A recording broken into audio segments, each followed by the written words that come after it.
Welcome back to Mom Table Talk, the podcast where we gather around the virtual table to share stories, insights, and support from mompreneurs everywhere.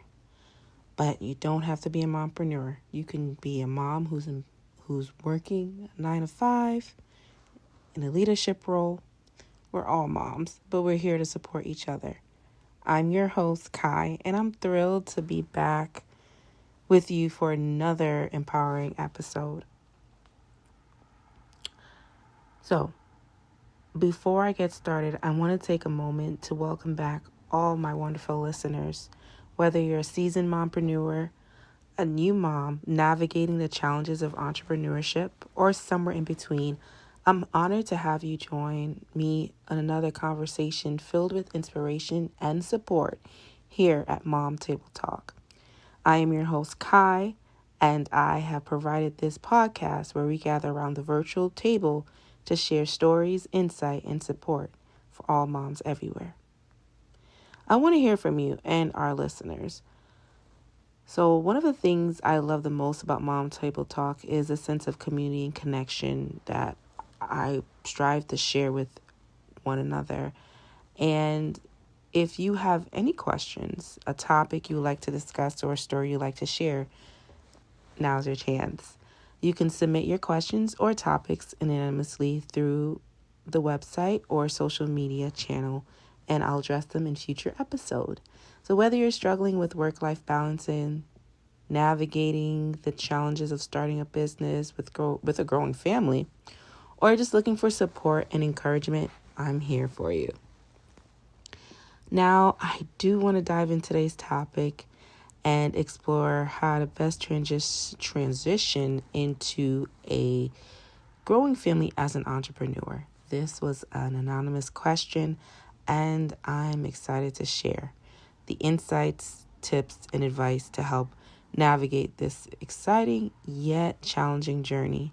So, grab your favorite cup, pour your coffee, tea, or water, and let's get cozy up together and get started. Now, on today's topic, it is all about transitioning from empowering mompreneurs, navigating the return to work after maternity leave. That is a transition that all of us can relate to. And returning to work after maternity leave is a significant milestone for moms, especially mompreneurs, marking the transition from full-time caregiver to balancing the demands of motherhood and entrepreneurship. And in this episode of Mom Table Talk, I'll explore the challenges and opportunities faced by mompreneurs as they navigate the return to work process. And with that, I'll provide questions, insights, and practical strategies and also advice to support mompreneurs during this transitional period. So join me. Let's sit down, get your pen and get your paper, because we're both going to thrive in our personal and professional roles and navigate the journey of motherhood and entrepreneurship, or as a leader in our career, with confidence and resilience. Now, let's get to work. So, I want to start off with questions. I always start off with questions because I want us to be able to reflect first before I share insights or some tips. Now, let's look into what they call the work-life balance topic, right? So this question is, what adjustments may need to be made to your work schedule or routine to accommodate your family's needs? When we're transitioning from the full-time caregiver, it's just you and the baby. Your routine seems to be effortless. Now you are transitioning from being the full-time caregiver to now trying to find ways to accommodate your work, going back, including your work schedule, right? Pickup times, or even rotation. So that is one thing I want to highlight. What adjustments may need to be made to your work schedule or routine to accommodate you and your family's needs? How do you envision balancing your work responsibilities with your family commitment? How you envision it, and when you envision that, include your family as well, because how we envision it and their envision, a good combination, you can be able to meet each other in the middle, or be able to customize what the work responsibilities may be and how the commitment may look like. Childcare arrangements. Have you made arrangements for childcare during your work hours? If not, what are some options that are available and what factors will influence your decision, right? Oftentimes when you're transitioning, you've probably already had daycare set up, or you have a trusted family member that you can truly leave your child with for a certain amount of hours. It doesn't have to be for the 7.5 or full day. It could be 3 hours. Whether you're, entrepreneurship, you're flexible with your time. But also if you are just in the career, your 9 to 5, thinking of some ways of how you can arrange the child care, depending on what time you start your day and what time your day ends. Your support system. Who can you rely on for support during the transition back to work? How can they assist you with childcare, household tasks, or emotional support? So you may already have established childcare and household tasks, but also, how are you transitioning with your emotional needs, right? That's something that we always I wouldn't say most of the time, we bypass. So I also want you to think about how can you receive emotional support as well. I want to highlight that even more. Care. How will you prioritize your care and well-being as you transition back to work? We always have in the mindset of, all right, I'm getting ready. I'm going to go do this now. But we also want to keep in mind that our body is still recovering. We're going through a transitioning. And we also want to make sure that our well-being is,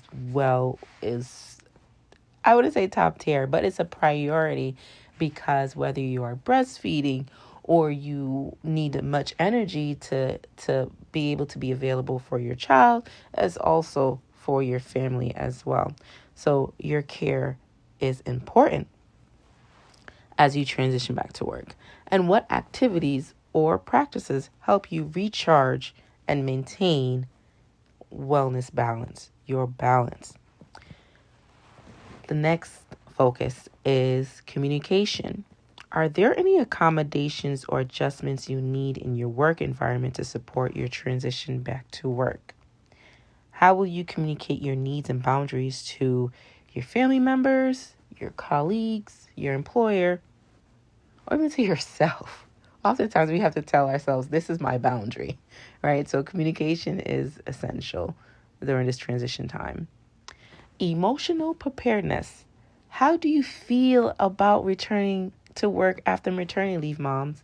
How do you truly feel about that? So that's a question I want you to reflect on. What emotions are you experiencing, and how can you address them in a healthy way? Flexibility. How can you cultivate a mindset of flexibility and adaptability during this transition period?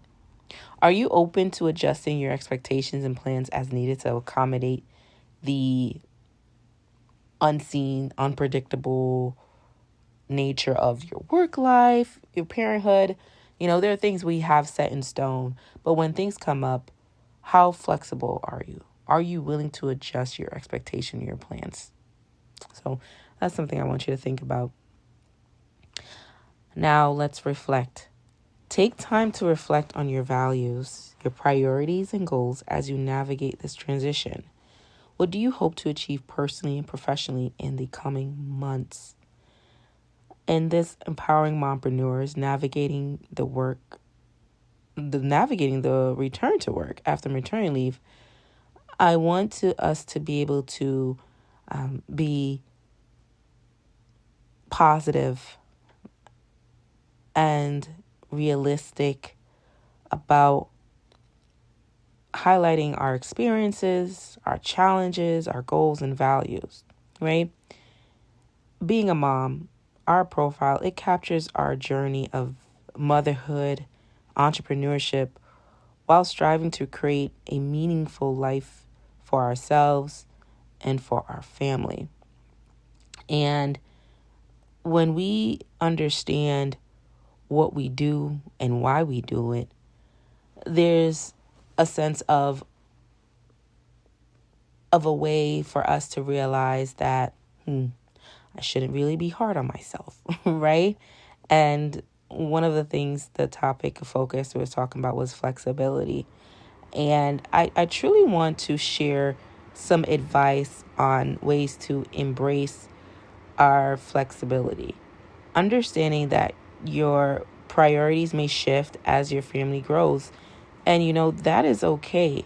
Being flexible in your approach to work and be open to adjusting your schedule and expectations as needed. Delegate your responsibilities. Do not hesitate to delegate tasks both at work and at home. And what does that delegation look like to you? Delegating your responsibilities can help lighten up your load and free up more time for you, your family, and your work life. Communicating effectively. Communication is key when balancing work and family life. So you want to be transparent with your family members, your clients and colleagues about your availability, where that goes into your scheduling, your boundaries and needs. Clear communication will help manage the expectations and reduce stress for everyone involved. So being able to set boundaries between your work and family life will help prevent burnout and maintain balance. Designate specific times for work and family activities. And what does that look like, Kai? You're saying, what does that look like? You're asking me. Well, whether it's Monday, Wednesday, Fridays, you're delegating your time for just strictly your business, and you're committing to 2 hours out of the day. And Tuesdays and Thursdays, you're doing activities. If you have a older child that definitely needs your time during the after school hours, you're going to commit those 3 to 5 to your child. And of course, if you are your spouse, definitely want to understand and review your spouse's love language so that you guys can be able to be present, set boundaries, and you'll be able to receive the support of each other at this time. So reaching out, and don't be afraid to ask when you need help, is essential in this transition. I want you to know that practicing gratitude helps with your attitude. And this is the greatest blessing in your life.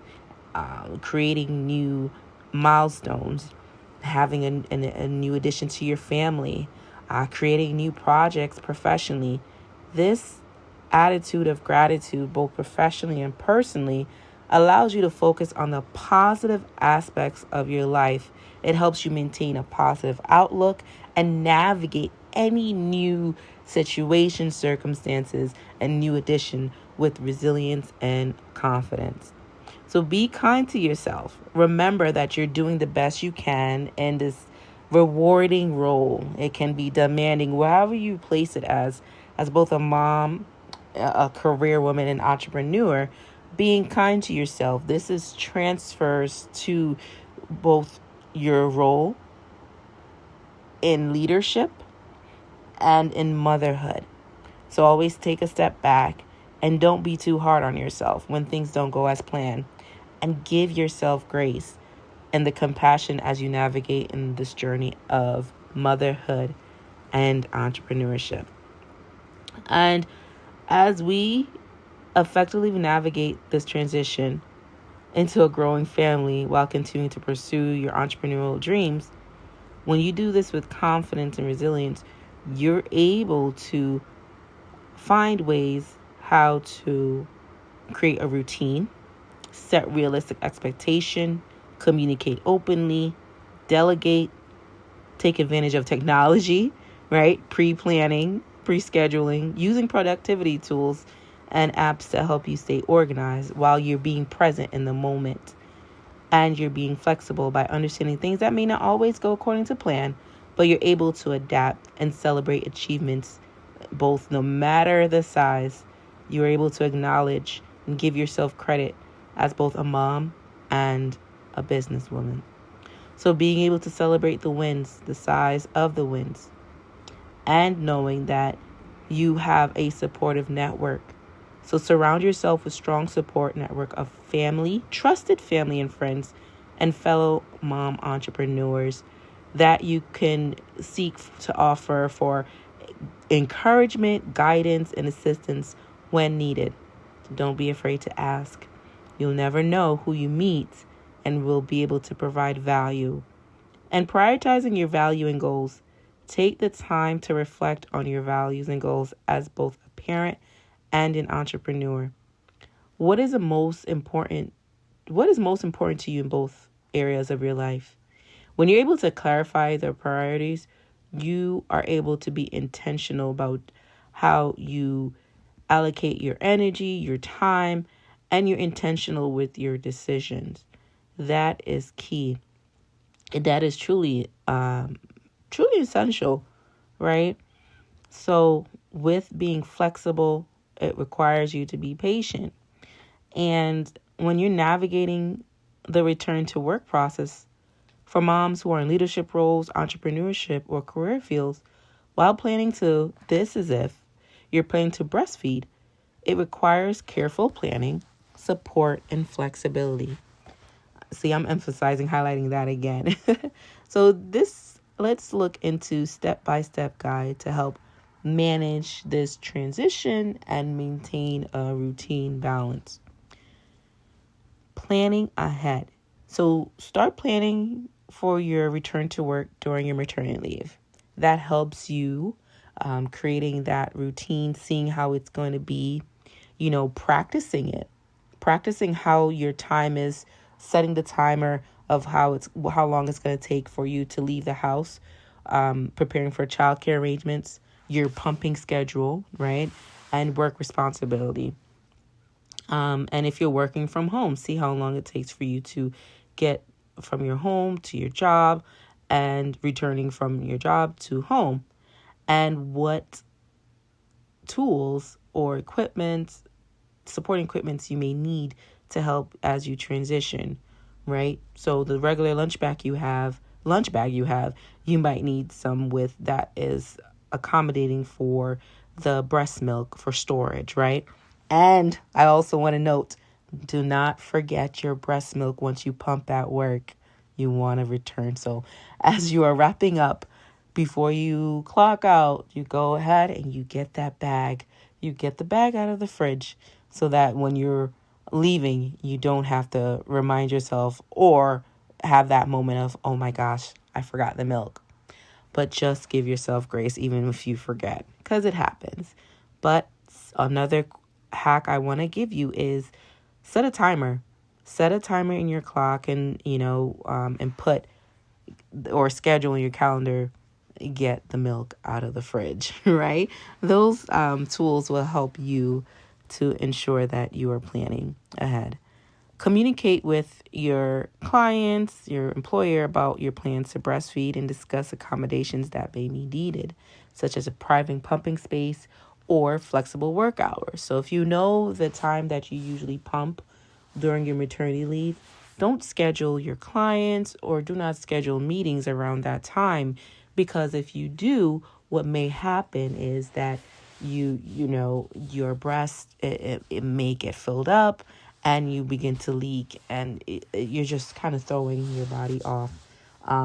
It may happen once in a while, but if you routinely do it, then your breast can get hard, and you don't want to feel a discomfort. So just give yourself time with that and communicate with your employers and stick to your schedule, okay? Be flexible with that. This is something new. This is just a short-term goal, and this is part of your routine. And while you're establishing a breastfeeding routine, several weeks before returning to work, this is helpful, okay? Establishing your breastfeeding routine. This will help your baby adjust to bottle feeding and allow you to build up a supply of breast milk while you're away. Practice pumping regularly to become comfortable with the process and determine how much milk you can express in a session. Or if you're working from home, you can still breastfeed without introducing the milk, but still going back to your flexible work hours. And I talked about previously with creating a pumping schedule. So you want to make sure as you develop a pumping schedule, it aligns with your work schedule and allows for regular breaks to express the milk. Aim to pump every 2 to 3 hours to maintain milk and to prevent discomfort. And prepare yourself with your kits. That includes your storage, the cooler bag for transportation of the milk, and keeping your things organized. It allows you to just be flexible, be at ease, and to just be patient, and allows you to transition back into your regular work routine. Your support system is going to be helpful during this time. As you build your network of your family, your friends and colleagues who can offer assistance during this transition back to work, you will be able to connect with other moms who are navigating this similar transition. And including with that, it's okay when you're setting boundaries in this area. Your family time and your work time, it's important to set those boundaries. This helps to prevent burnout and maintain the balance. And by doing so, you're able to delegate tasks, set realistic expectation, and learn to say no when it's necessary. Okay? And practice some self-care or some activities such as, exercise, things to help reduce stress and promote well-being. And you also want to be able to be flexible and patient. Being flexible and patient with yourself allows you to understand the process of the transition, acknowledge the transition, and respect the transition. So you do not want to feel as if though you are in this alone. Seek advice, seek guidance from consultants and healthcare providers that will help you and provide you some resources that can better help you during this transition. And when you follow these steps and you implement the strategies to manage your goal and your process of returning to work while breastfeeding, moms in leadership roles, entrepreneurship, or career fields, you'll be able to understand the success of as you transitioning and maintain the balance to avoid feeling overwhelmed. Remember, prioritize, seek support, and celebrate your accomplishments along the way. And congratulations on your new addition. And I am proud of you and I'm celebrating with you as you continue your journey in motherhood and entrepreneurship. I am your host, Kai, and until then, we will continue to empower moms. And then don't you worry, I am still here, and we'll talk on our next episode.